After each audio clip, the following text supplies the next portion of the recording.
Okay, I'm just gonna riff on Mother's Day while I drive to church.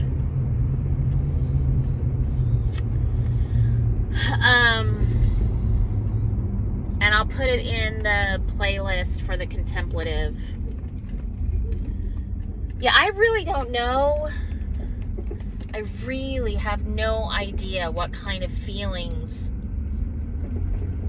my kids are going to have around their mom later in life when they're out in the world.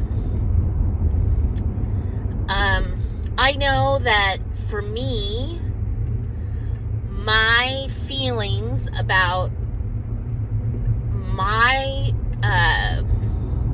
relationship with my mom feels super complicated, and it doesn't feel light.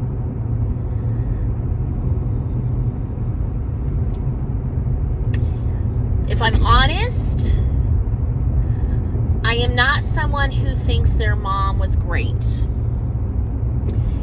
And I have a hard time, admitting this to other people, especially to people who knew my mom. They just didn't know her as a mother. She was a friend. Because to people in my mom's kind of social circle, she was this, awesome lady who was so considerate and fun and just, she was quirky. I think everybody could appreciate that she was quirky. She definitely had her own way of doing things that could come across as unique. Quirky is a really good way of describing it, I think. She just did things differently, and everyone could appreciate that. And she was someone who was seen as super caring, considerate. Yeah, just fun, adventurous. So people saw my mom in a really good light for the most part, I think. I mean, I could be wrong. That's the impression I have. And I had a tumultuous relationship with my mom because I was like, you do not understand me at all. Everything that you do with me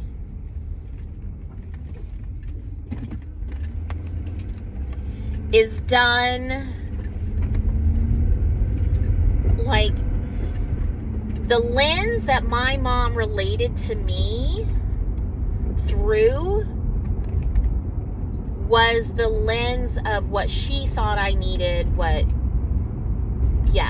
It was all about Lita needs this or that,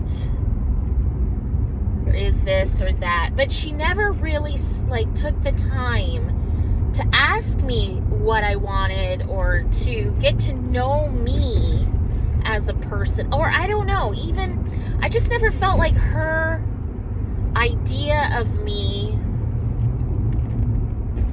fit in any way with who I felt I was in the world. And I'll give the example of the vacuum cleaner because this was a big one.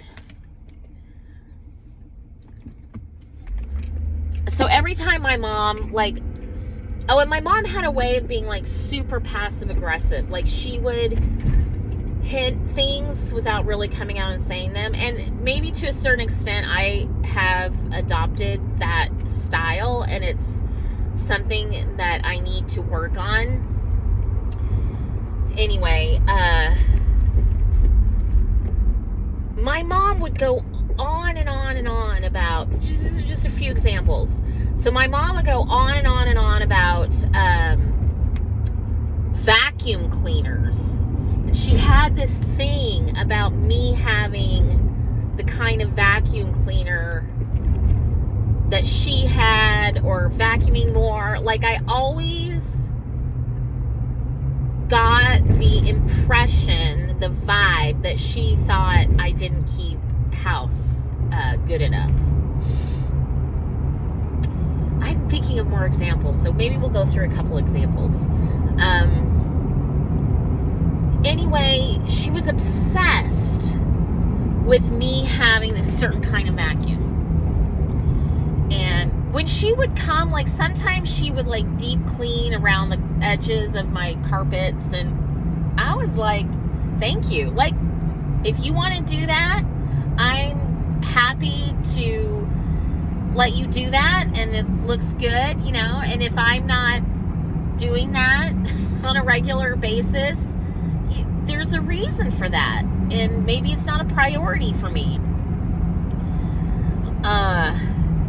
Anyway, so it was the year that we were going to Europe for a wedding. We had the wedding in Tuscany. All 6 of us were flying to Europe. You know, it was a huge expense. We all had Christmas at our house. And Lori had mentioned at some point during the holiday time that, oh, Mom said she had a little extra money this Christmas, but that we shouldn't expect it like every Christmas. And I was like, okay. I think that's the thing about me. I'm like always, I'm just open. I'm just open to what it. So I didn't think too much into it. I was like, okay, that's interesting. Just let it go. Well, then Christmas comes, and I open my Christmas present, and it is this high-end vacuum cleaner. And granted, like, we have very little carpet in our house, and the carpet that we do have is the original carpet, like from 1986. So of course it's gross, and we've replaced a lot of it. We're currently replacing more, but like, even with the best vacuum cleaner, like, there is nothing you can do to save that carpet. And you know, whatever. But I was like, but my mom knows that we're spending like thousands of dollars taking the kids to Europe, and she doesn't think to help in that regard. She just buys me a vacuum cleaner because she thinks that that's what I need, because in her head I have terrible carpets, I'm not a good house cleaner. Like, this is how my mind is working. So I open this vacuum cleaner, and I'm just like, I don't even know what. And I think the receipt was on it. It was a $700 vacuum cleaner. $700 she thought to spend on a vacuum cleaner for me, when we had, like, I swear, we had like 2 rooms and a hallway that were carpeted. And then my sister, I asked my sister if she got like some little she saw something in her gift from me. It was small, and I wasn't sure if she'd seen it. She was like, oh, I don't think I saw it. The gift bag is in the closet. So I go in the closet to grab, or to try and like find that little thing in the bag that I got my sister. And in my sister's pile of gifts, I see a check. So she gave my sister money. It's so fucked up in so many ways. And I was like, okay, so Lori got cash, and I got a $700 vacuum cleaner. When my mom knew that in just a couple of months, we were flying, all of us, to Europe for a once-in-a-lifetime trip. And it, like, didn't even occur to her that the equivalent money that she was giving to Lori would help me. And it also speaks to this idea, like, in our family, the family dynamic was that Lori had the most problems. she was the one that needed the help all the time. And I was the one who had her life put together. Whatever. There's just this general assumption that Lita's doing fine. Lori's the one that needs all this like help and support. And I'm like, okay, I am okay. I'm okay. You know, my life is okay. I've got a house and stability, and, you know, maybe I'm not going through all of the hardships that my sister's gone through.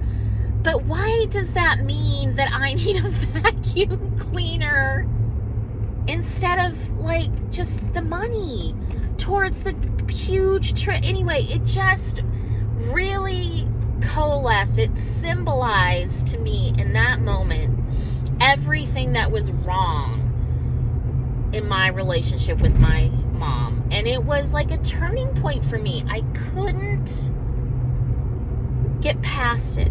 I was just like, it hurt too much. So I got through it, like, yeah, I call it vacuum gate. I ended up writing a letter to my, because I couldn't talk to her about this. This is another thing about me, is that sometimes I just have a really hard time talking. I don't know if you know, but like when in my relationships with people, and James would be able to attest to this, like, yeah, I close up really quickly. And having that conversation with my mom, it didn't feel right. Like, so I sat down and I wrote a letter, and I was like, Mom, this vacuum cleaner is all about you. It's nothing about me. You assumed I wanted something. You assumed I needed something. You never asked. You never asked me what I needed or wanted. And you gave Lori a bunch of just money, cash, for Christmas, and gave me a $700 vacuum cleaner when you know I have like 2 rooms and a hallway with carpet. And you knew that I'm, like, James and I are flying 4 children to Europe. And that you helping out, you know, if you were able to help out financially with the expense of that, then, hey, you know, that might be appreciated. That would be the most useful, the most helpful thing. Anyway, and it just made me feel so unseen. I can't even describe it. It was like one of the most painful things to ever happen to me. That vacuum cleaner was a disaster in my heart. And I was like, if I keep this vacuum cleaner, I'm never going to use it. And every time I look at it, it's just going to be, and I said in my letter to my mom, I was like, if, you know, if you don't want to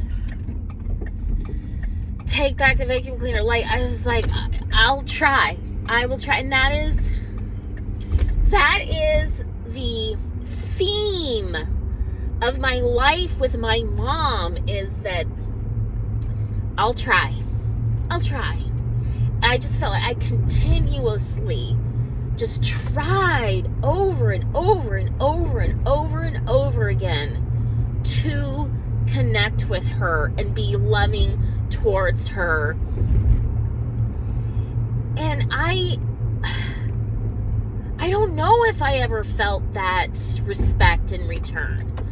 So anyway, she did get the letter. I sent it to her retirement community, and she texted me and said, I got your letter, and it was what I needed to hear, and thank you very much. And she took the vacuum cleaner back, and she did give me the money. I'm just like, and it gave me so many notes about, like, how to parent adult children. Just don't give them vacuum cleaners, for God's sake. Just, if you have the ability to just help them out financially, then do that and let them decide what they need and what they want. Your gift is offering that expansion, the capacity to do something with more resources than what they were expecting. Anyway, it was like it was a big thing to me. And the other example I was thinking of that kind of illustrates this really problematic relationship I have with my mom is when we moved to Seattle. Well, I guess it's kind of just a general thing. When we moved to Seattle, we'd sold our house in London, and we had, anyway, we needed a guest bed. We needed a bed. And my mom had a bed in Eugene, and she was like, oh, you can have this bed. And I was like, well, if I take your bed, it's like I gotta get it up from Eugene. We have to organize a truck. You know, we don't have a truck. Like, saying you can have this bed is easy. The actual getting of the bed feels like a lot of work. And we have the money right now to just go and buy a new bed. And then it's the bed that I picked out. It's the bed that I want. It's the bed, it's like I'm an adult. This is for my home. I just want to get the bed. I didn't feel like there was anything to justify or explain. And so we go to this mattress store, we buy this bed, and I walk out in the back. My cousin Lisa was there with me. And my mom. And I walk out to find my mom bawling her eyes out to Lisa,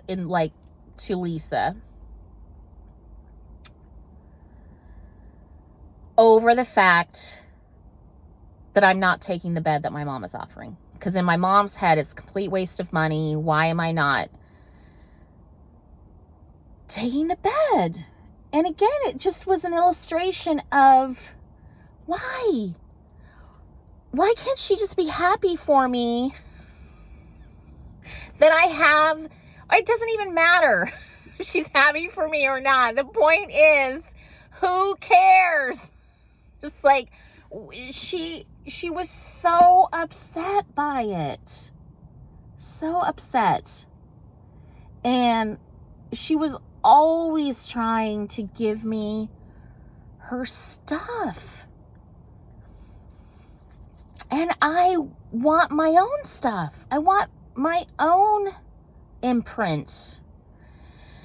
Anyway, so the mattress thing, I just was like, really? This is the reaction that I'm having to deal with. She really just was a mess emotionally because I didn't take her bed.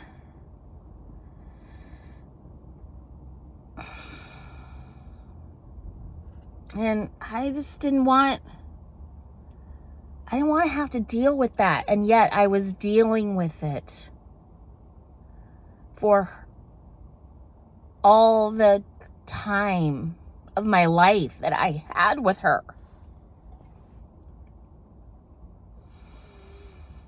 And then we have my sister, who is a mom to a child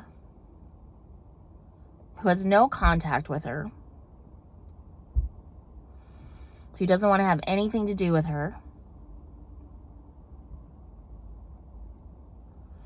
Like, what do you do with that?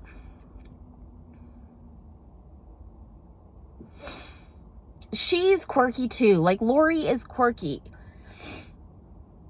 And she's a good person. And, you know, none of us are perfect. And the whole debacle with her daughter is really on me, because I'm the one that emailed her adoptive mom and told the mom about like what was really happening that weekend. And Lori's daughters never wanted to have anything to do with us from that weekend. And she's the one that, like, started that whole train. And I feel heavy. It's heaviness.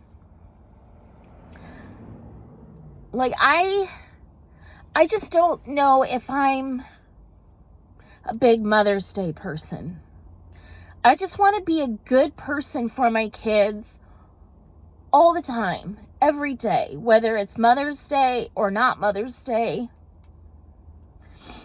I want to be someone who cares about who they are as people, who is interested in who they are as humans on planet Earth. I want our relationship to be about mutual respect and just love for one another as humans.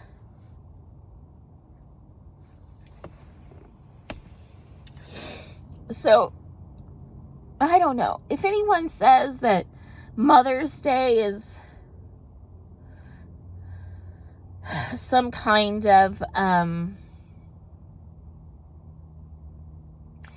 extra day where we need to be extra loving towards the moms, I don't know. I guess I just like I feel like we need to be like that every day. To everyone. And I feel like I did not have a great relationship with my mom. And I feel a lot of open-heartedness towards Lori for what she what she experiences every year on this day. And I just don't align with the general extraness that is on this day where we make a big deal about moms. Yeah. I just want to be someone who loves my kids every day. And they have, like, good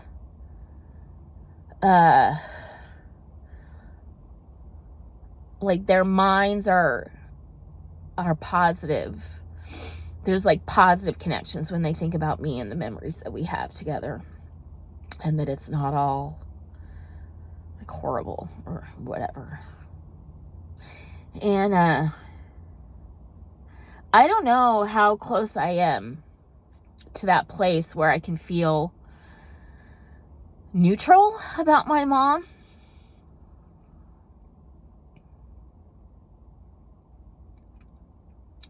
I'm just so not there yet.